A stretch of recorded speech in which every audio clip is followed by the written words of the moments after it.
Baik, Bapak penguji, Pak Rukman, di seminar kita di siang hari ini.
Sepertinya Ibu Aspina, Ibu Sari.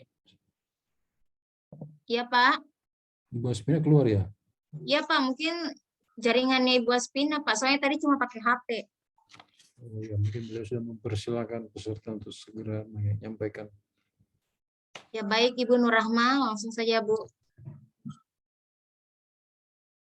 Terima kasih atas kesempatannya, Pak. Mohon izin, Pak, share screen.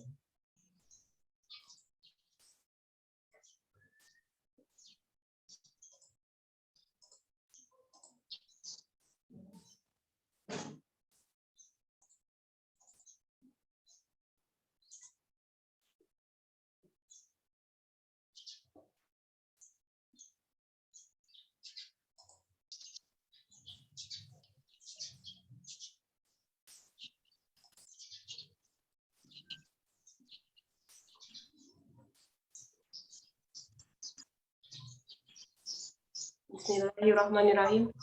Assalamualaikum warahmatullahi wabarakatuh. Waalaikumsalam warahmatullahi wabarakatuh. Perkenalkan, nama saya Nur Rahma, ahli media keperawatan, bekerja di instansi Puskesmas Patukuki. Yang terhormat Bapak Rukman Esos, MSI selaku penguji. Yang terhormat Ibu Dr. Aspina, SPD MPD selaku coach. Yang terhormat Ibu Siti Rohmi SKM selaku mentor, dan yang terhormat Ibu Sari Mutia Desa PSSI selaku host. Saya bekerja di Puskesmas Patukuki yang berada di Kecamatan Pelimbangan, dan moto dari puskesmas kami yaitu keselamatan dan kepuasan pasien adalah kebahagiaan kami. Dalam rancangan aktualisasi saya mengangkat isu tentang kurangnya dukungan sosial keluarga terhadap pasien ODGJ di wilayah kerja Puskesmas Patukuki. Dan gagasan pemecahan isunya berupa upaya peningkatan keluarga terhadap pasien ODGJ dengan upaya promotif melalui pemberian edukasi pendidikan kesehatan di lingkungan kerja Puskesmas Patukuki.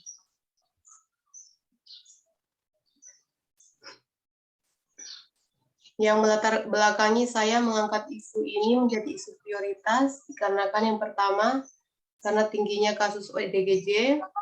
ODGJ itu singkatan dari orang dengan gangguan jiwa yang mengalami masalah dalam pikiran, perilaku, dan perasaan yang ditandai dengan terganggunya kemampuan menilai realitas yang buruk, halusinasi, gangguan proses pikir, dan bahkan penderita bisa mengalami kesulitan dalam berpikir jernih dan berkomunikasi dengan orang lain. Kemudian, diskriminasi terhadap penderita gangguan jiwa di masyarakat masih cukup tinggi. Orang dengan gangguan jiwa terkadang dipandang sebagai aib dan dipandang sebelah mata oleh masyarakat. Stigma negatif dari masyarakat membuat keluarga malu dan merasa ragu untuk membawa penderita gangguan jiwa ke fasilitas kesehatan. Kemudian banyaknya penderita gangguan jiwa yang akhirnya ditelantarkan dan dipasung oleh keluarga.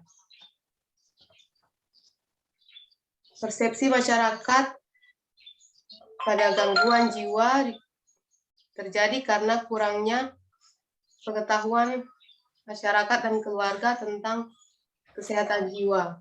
Karena kurangnya sosialisasi tentang kesehatan jiwa yang dilakukan oleh pelayan kesehatan. Dalam proses pemulihan dan penyembuhan pasien gangguan jiwa sangat bergantung pada keluarga, karena keluarga sangat berperan penting dalam melakukan perawatan dan dukungan kesembuhan untuk pasien. Data pendukung dari isu ini, yang pertama itu ada data dari ODGJ untuk Kabupaten Banggai Kepulauan. Pada tahun 2020 terbanyak kasus sebanyak 310 orang dan yang dipasung itu sebanyak 42 orang. Untuk tahun 2021 mengalami peningkatan kasus ODGJ sebanyak 327 dan yang dipasung sebanyak 45 orang. Untuk data wilayah Kecamatan Piling Tengah, pasien ODGJ itu sebanyak 31 orang dan yang dipasung sebanyak 1 orang.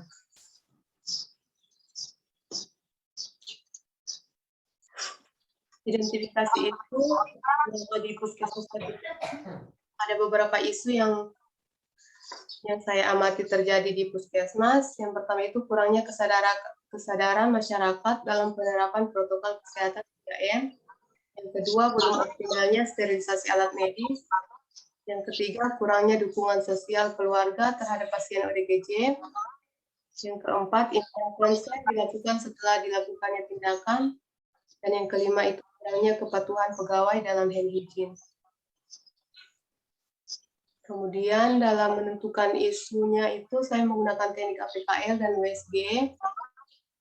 Dari tabel ini saya mendapatkan untuk yang mendapatkan nilai peringkat pertama itu tertinggi tentang isu kurangnya dukungan sosial keluarga terhadap pasien ODGJ.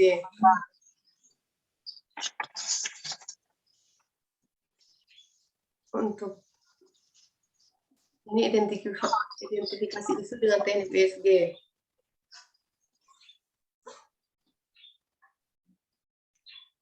Dan gagasan pemecahan isunya didapatkan berdasarkan diagram fishbone, mencari penyebab-penyebabnya terjadi masalah, dan masalah itu terjadi karena kurangnya pengetahuan keluarga tentang kesehatan jiwa dan masalah gangguan jiwa.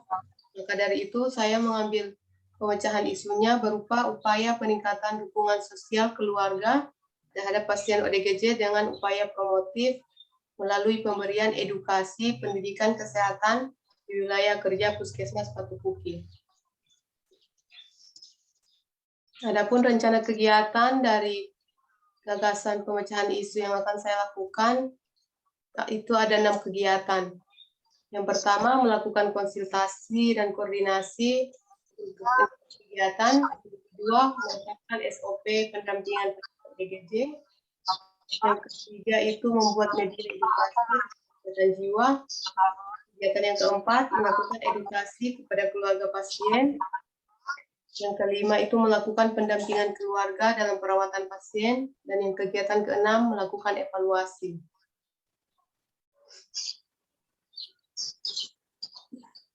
Pada kegiatan pertama, dengan melakukan konsultasi dan koordinasi rencana kegiatan, berkaitan erat dengan manajemen ASN.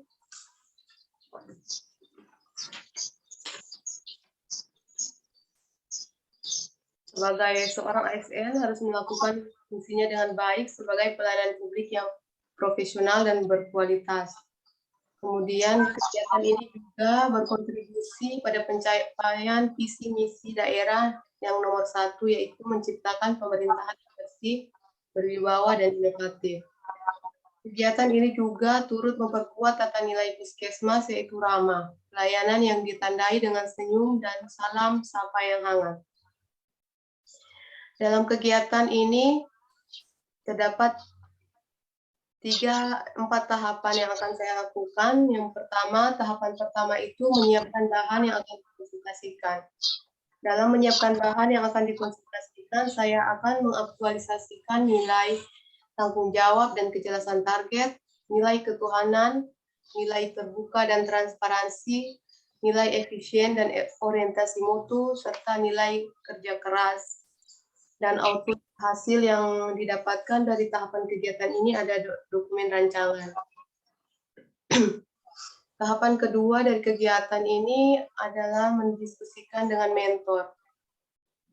Pada saat mendiskusikan rencana kegiatan dengan mentor, nilai yang akan saya aktualisasikan yang pertama itu nilai tanggung jawab, transparansi, dan kejelasan target, nilai ketuhanan, persatuan, dan kerakyatan, nilai terbuka, sopan, bersikap hormat dan transparan, nilai orientasi mutu, dan nilai mandiri, disiplin, dan kerja keras. Output yang didapatkan adalah saran dan masukan dari mentor. Tahapan ketiga yang mendiskusikan dengan pemerintah desa dan bidan desa. Nilai yang diaktualisasikan dalam tahapan itu adalah tanggung jawab dan kejelasan target, nilai ketuhanan, persatuan, dan kerakyatan, nilai terbuka, sopan, transparan, dan bersikap hormat, nilai orientasi mutu, serta nilai mandiri, disiplin, dan kerja keras.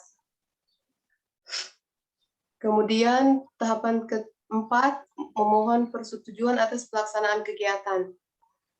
Nilai yang diaktualisasikan, nilai tanggung jawab dan konsisten, nilai ketuhanan, nilai sopan, bersikap hormat, nilai orientasi mutu, nilai mandiri, dan kerja keras. Output yang dihasilkan adalah dokumen persetujuan.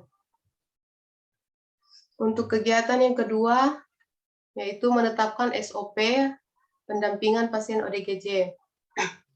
Dalam kegiatan itu berkaitan erat dengan manajemen ASN dan pelayanan publik, kemudian berkontribusi pada pencapaian misi daerah nomor 2, yaitu meningkatkan kesejahteraan masyarakat melalui pendidikan, kesehatan, dan perekonomian masyarakat.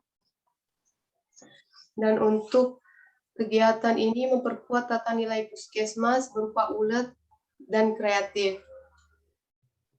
Dari kegiatan menetapkan SOP pada pendampingan pasien ODGJ, terdapat 3 tahapan. Yang pertama, mencari referensi SOP. Nilai yang akan diaktualisasikan itu nilai tanggung jawab dan kejelasan target, nilai ketuhanan, nilai transparansi, nilai efisien, efektif, inovatif, dan orientasi mutu, serta nilai jujur dan tanggung jawab. Untuk tahapan yang kedua, saya akan meminta saran dari rekan kerja. Dan nilai yang akan diaktualisasikan yaitu tanggung jawab dan kejelasan target, nilai ketuhanan, persatuan dan kerakyatan, nilai terbuka, sopan dan bersikap hormat, nilai orientasi dan kerja keras. Menyusun SOP tahapan ketiga, nilai yang akan diaktualisasikan yaitu tanggung jawab dan kejelasan target, nilai ketuhanan, terbuka dan transparan, nilai komitmen mutu itu orientasi mutu, dan nilai kerja keras. Dan output yang dihasilkan adalah tersedianya SOP. Untuk kegiatan yang ketiga, membuat media edukasi tentang kesehatan jiwa, berkaitan erat dengan manajemen ASN dan pelayanan publik, serta berkontribusi pada pencapaian misi daerah nomor 1, menciptakan pemerintah yang bersih, berwibawa, dan inovatif. Serta kegiatan ini juga memperkuat tata nilai Puskesmas, itu ulet dan kreatif. Pada kegiatan ini terdapat beberapa tahapan, ada 4 tahapan. Yang pertama itu mencari referensi dan proses. Nilai yang akan diaktualisasikan berupa nilai tanggung jawab dan kejelasan target, nilai ketuhanan, nilai transparansi, nilai efektif, efisien, inovatif, dan orientasi mutu, serta nilai tanggung jawab dan sederhana. Dan output yang dihasilkan adalah tersedianya referensi. Tahapan kedua dari kegiatan ini yang pertama adalah menyiapkan alat dan bahan. Nilai yang diaktualisasikan berupa nilai tanggung jawab dan kejelasan target, nilai nasionalisme, ketuhanan dan persatuan, nilai bertanggung jawab, nilai efektif, dan nilai kerja keras. Tahapan ketiga itu membuat desain leaflet dan poster. Saya akan mengaktualisasikan nilai tanggung jawab, kejelasan target, ketuhanan dan kemanusiaan, transparansi, efektif, efisien, dan inovatif, serta kerja keras, sederhana, dan berani. Tahapan keempat, menyusun kuesioner sebagai instrumen untuk mengetahui hasil peningkatan kemampuan keluarga pasien. Nilai yang akan diaktualisasikan yaitu nilai tanggung jawab dan kejelasan target, nilai ketuhanan dan kemanusiaan, nilai transparansi, nilai efektif dan efisien, nilai mandiri dan kerja keras. Dan output yang dihasilkan adalah terbuatnya kuesioner. Kemudian kegiatan selanjutnya yaitu melakukan edukasi berkaitan dengan manajemen ASN, pelayanan publik, dan WOG. Kegiatan ini berkontribusi pada pencapaian misi daerah nomor 2, meningkatkan kesejahteraan masyarakat melalui pendidikan, kesehatan, dan perekonomian masyarakat. Kegiatan ini juga turut memperkuat tata nilai puskesmas, yaitu profesional, ikhlas, dan ramah. Kegiatan ini terdapat 4 tahapan. Pertama itu menyiapkan bahan edukasi. Dalam tahapan ini, saya akan mengaktualisasikan nilai tanggung jawab, partisipatif, nilai ketuhanan, nilai jujur dan tulus, nilai efektif dan efisien, nilai mandiri dan tanggung jawab. Kemudian tahapan kedua membagikan kuesioner pretest. Saya mengaktualisasikan nilai tanggung jawab dan partisipatif, nilai ketuhanan, nilai jujur, tulus, sopan, dan transparan, nilai orientasi mutu, serta nilai mandiri dan tanggung jawab. Outputnya itu pada tersedianya informasi tentang pengetahuan keluarga pasien. Tahapan ketiga itu menyampaikan materi edukasi dengan menggunakan media leaflet dan poster. Nilai yang akan diaktualisasikan di sini yang pertama itu nilai tanggung jawab, adil dan partisipatif, nilai ketuhanan, kemanusiaan, persatuan, kerakyatan, dan keadilan. Untuk kemudian nilai jujur, terbuka, transparansi, tulus, sopan, adil, dan tidak diskriminatif. Kemudian nilai efektif, efisien, dan orientasi mutu. Kemudian nilai kerja keras, tanggung jawab, dan berani. Tahapan keempat yaitu membagikan kuesioner post-test. Nilai yang diaktualisasikan di sini adalah tanggung jawab dan partisipatif, nilai ketuhanan, nilai jujur, tulus, sopan, dan transparan, nilai orientasi mutu, nilai mandiri dan tanggung jawab. Kemudian output yang dihasilkan adalah tersedianya informasi untuk mengetahui pengetahuan keluarga. Selanjutnya kegiatan kelima, melakukan pendampingan keluarga dalam perawatan pasien. Berkaitan dengan pelayanan publik, kegiatan juga berkaitan dengan berkontribusi pada pencapaian misi nomor 2. Kegiatan ini juga memperkuat tata nilai puskesmas yaitu profesional, ikhlas, dan ramah. Dalam kegiatan ini terdapat 4 tahapan. Yang pertama itu melakukan home visit. Saya akan mengaktualisasikan nilai tanggung jawab, ketuhanan, dan kemanusiaan, nilai transparansi, sopan, hormat, dan tidak diskriminatif, serta nilai efisien dan nilai kepedulian. Tahapan kedua itu meminta persetujuan tindakan. Nilai akan diaktualisasikan adalah nilai tanggung jawab, kejelasan target, ketuhanan dan kerakyatan, bersikap hormat dan sopan, nilai orientasi mutu, dan mandiri dan kerja keras. Tahapan ketiga itu melakukan pemeriksaan dengan dokter.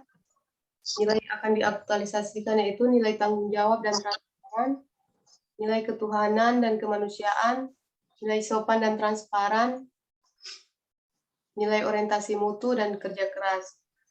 Di tahapan keempat, mencatat hasil pemeriksaan pasien, nilai aktualisasinya, nilai akan diaktualisasikan adalah tanggung jawab dan transparan, nilai ketuhanan, nilai transparansi, orientasi mutu, kejujuran, dan kerja keras.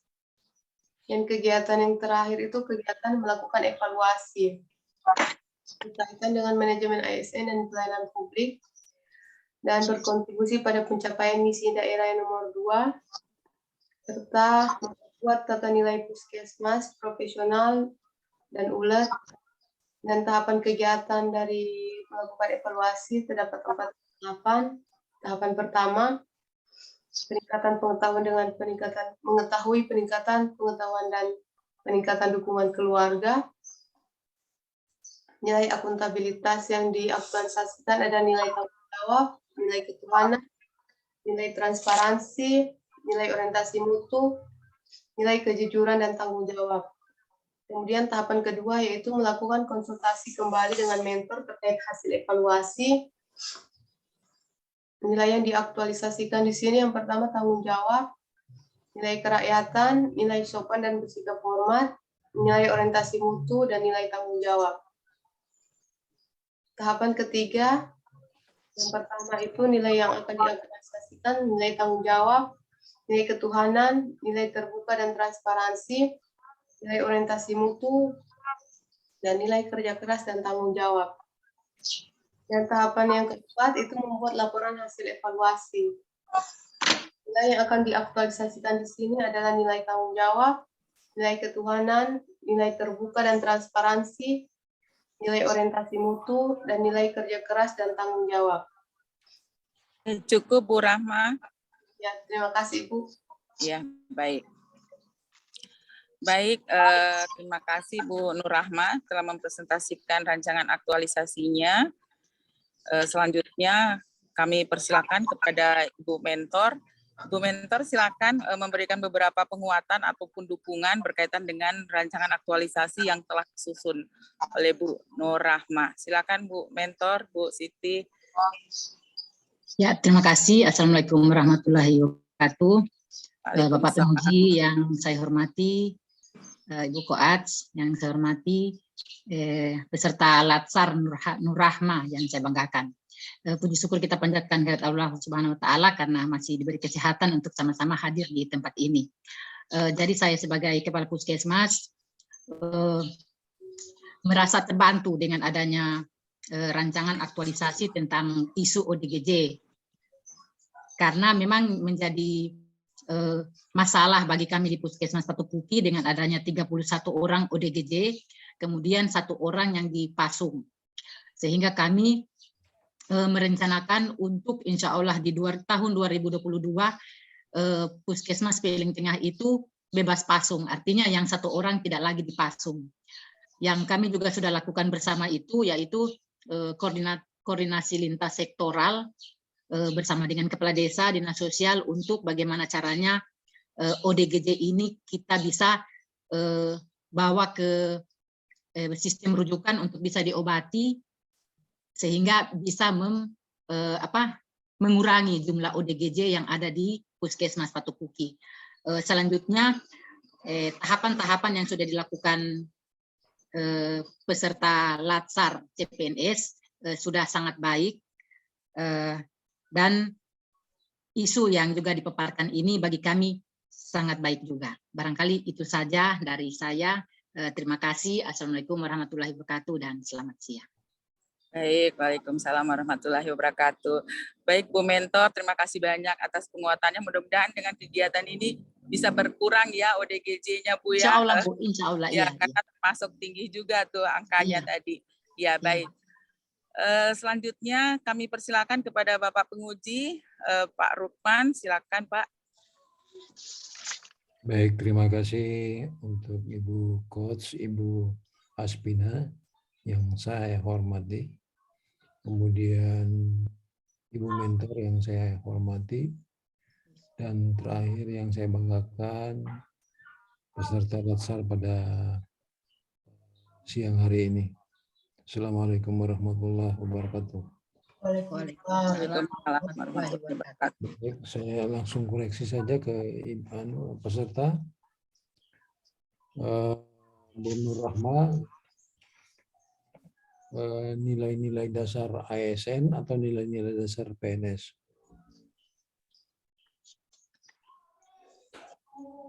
Bisa mendengar saya? Ya Pak? Ya, Ibu Nur Rahma. Ya. Nilai-nilai dasar ASN atau nilai-nilai dasar PNS, mana yang betul?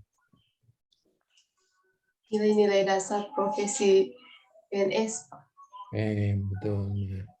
Karena kalau ASN masih mengandung arti di dalamnya ada PNS dan P3K. ya, oke. Jadi nanti itu disesuaikan ya dalam teknik penulisannya yang kita gunakan itu. Baik. Coba saudara jelaskan ketertarikan saudara terhadap isu ini. Secara singkat saja. Ya Pak, apa? Bisa diulang? Coba saudara jelaskan ketertarikan saudara terhadap isu ini apa dibanding isu-isu lainnya. Nah, di puskesmas kan Pak saya yang program kesehatan jiwa. Jadi saya mengambil isu ini karena banyaknya pasien ODGJ di puskesmas kami dan pelayanan kesehatan juga masih kurang, maksudnya masih kurang sampai ke pasien. Pasien juga masih jarang datang ke puskesmas untuk berobat, ambil obat. Harus nanti orang yang turun langsung ke desa-desa untuk melakukan pemantauan. Oke, baik. Nah, dari dasar pengamatan dan data-data yang saudara peroleh, apakah ada yang pernah berdasarkan pengamatan saudara, apakah pernah ada pasien ODGJ yang bisa sembuh? Kalau untuk harus rutin dalam berobat Pak, kemudian dukungan keluarga juga perlu, dukungan masyarakat sekitar agar dalam penyembuhan dan pemulihan pasien juga bisa terbantu. Ya, jadi berdasarkan data saudara, apakah ada yang sembuh dari ODGJ?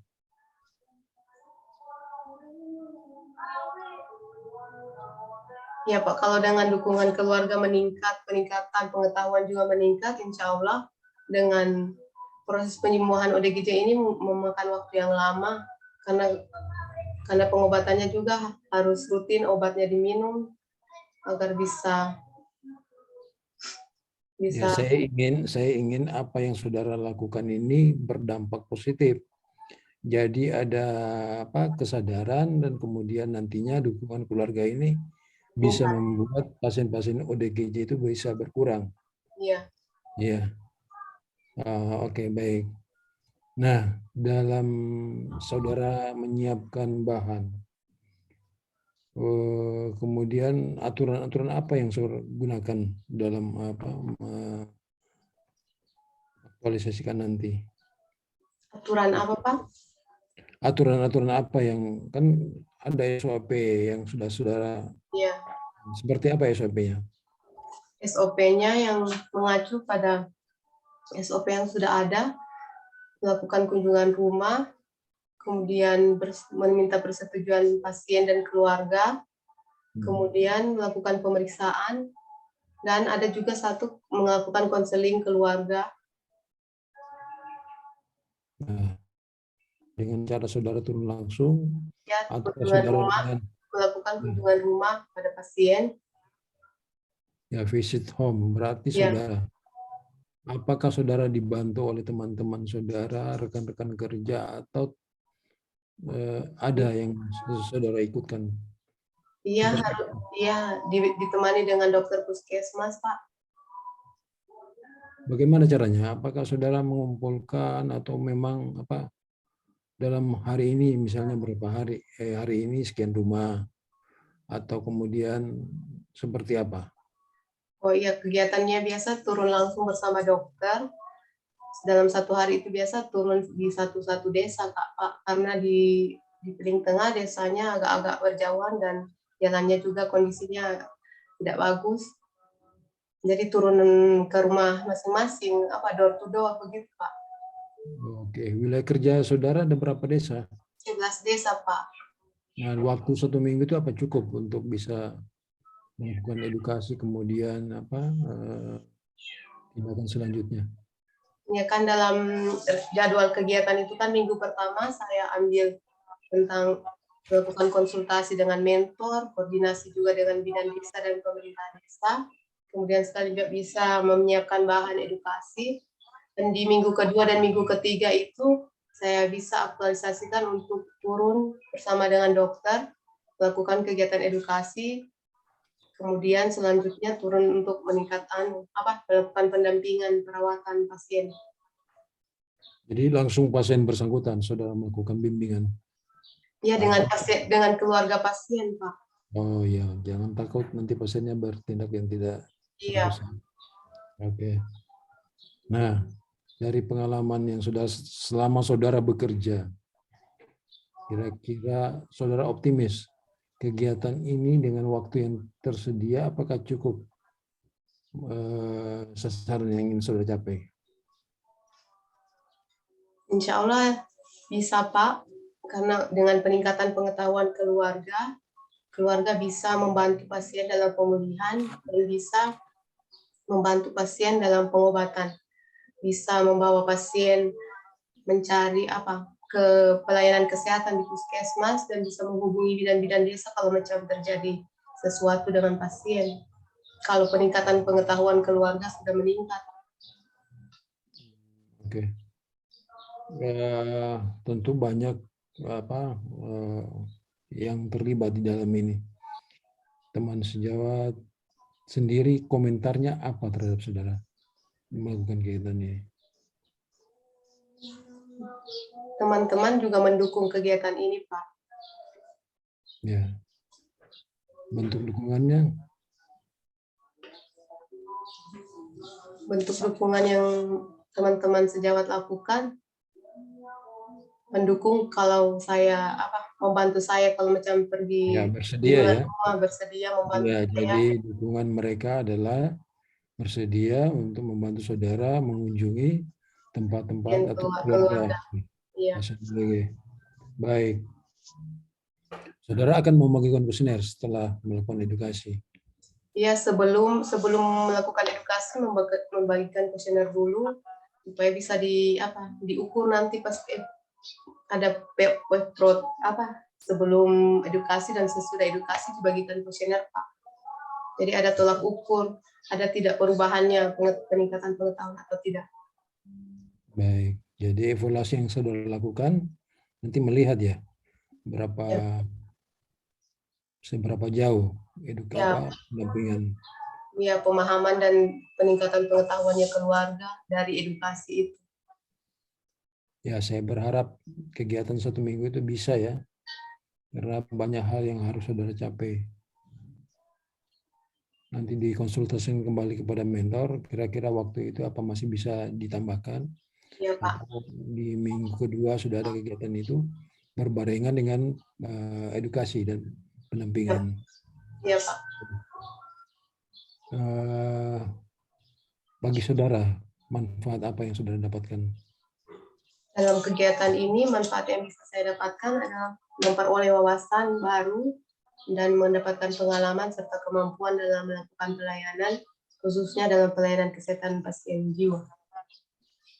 Oke, nilai-nilai dasar apa yang saudara peroleh dari mengedukasi? Silakan. Nilai-nilai yang saya dapatkan dari kegiatan ini banyak, Pak, dari nilai tanggung jawab, nilai kesopanan dalam melakukan pelayanan kepada pasien, bersikap hormat, terus tidak diskriminatif dan bersikap adil. nilai mandiri juga bisa Pak, nilai berani, karena berani Ya, berhadapan dengan pasien ODGJ ini kan tentu punya kiat-kiat khusus karena tingkat keberhasilan perlu kita mempertimbangkan keselamatan juga. ya suasana hati mereka. Ya. Karena begitu sulit untuk bisa memberi pemahaman, memberi pengertian kepada pasien ODGJ. Iya Pak. Ya, saya kira itu saja. Saya berpendapat bahwa apa yang sudah saya sampaikan, saya mendapat apresiasi, ya, memberikan apresiasi yang tinggi terhadap saudara mau melakukan kegiatan ini, patut diapresiasi, dan kemudian saya berharap semua rancangan yang saudara tetapkan itu bisa dicapai. Amin Pak. Itu saja saya kira, dan jangan lupa pada saat aktualisasi seperti teman-teman sebelumnya dibuatkan foto, ya, foto dokumentasi, mungkin ada video yang bagus bahwa saudara sudah bekerja, sudah sesuai dengan apa yang saudara tentukan. Ya, Pak. Baik, terima kasih. Terima kasih Pak. Saya kembalikan kepada Ibu Aspina. Assalamualaikum warahmatullahi wabarakatuh. Waalaikumsalam warahmatullahi wabarakatuh. Baik, terima kasih banyak Bapak Penguji, Bapak Rukman, setelah memberikan beberapa pertanyaan dan arahan, juga tambahan untuk saran-saran, ya, tambahan untuk saran-saran perbaikan daripada rancangan aktualisasi yang telah disusun oleh Bu Nur Rahma. Disilahkan nanti segera diperbaiki sesuai arahan Bapak Penguji, dan pada kesempatan ini saya juga mengharapkan dukungan dan mentoring dari Bu Mentor untuk kegiatan ini bisa berjalan dengan lancar. Semoga apa yang direncanakan bisa berjalan lancar dan bisa menampilkan bukti-bukti setiap tahapan ataupun setiap kegiatan yang telah disusun direncanakan. Baik, Bapak Penguji yang saya hormati, tak terasa juga selesai tugas negara kita hari ini di Jumat penuh berkah ini, dan saya ucapkan banyak terima kasih kepada Pak Rukman selaku penguji di pagi hingga sore hari ini. Saya ucapkan juga terima kasih kepada Ibu Mentor sudah mendampingi Bu Nur Rahma, dan juga Bu Kasu, Bu Endang. Terima kasih sudah setia dari pagi hingga sore hari ini juga. Dan akhirnya saya tutup sesi seminar rancangan aktualisasi hari ini, ya, untuk Kabupaten Banggai Kepulauan Angkatan 94 dengan ucapan alhamdulillahirobbilalamin. Dan saya tutup sesi seminar ini. Billahi taufiq wal hidayah. Assalamualaikum warahmatullahi wabarakatuh. Waalaikumsalam warahmatullahi wabarakatuh. Terima kasih banyak Pak Rukman. Ya, makasih. Terima kasih Bu Ya. Endang. Terima kasih Pak Lukman. Terima kasih ya semua. Saya kembalikan kepada Bu host kita yang cantik, Bu Sari Mutia. Silakan Bu Sari. Baik, terima kasih Ibu. Terima kasih Pak Penguji, Ibu Coach, Ibu Mentor. Baik Bu, kita langsung keluar ke Zoom, ke room besar saja Bu, ya, sekaligus penutup. Ya, saya langsung. Sari, saya langsung live saja ya Bu Sari, ya. Ya, baik Bu. Iya Pak. Ya. Terima kasih Pak, Ibu. Sampai ketemu. Pak. Ya Pak.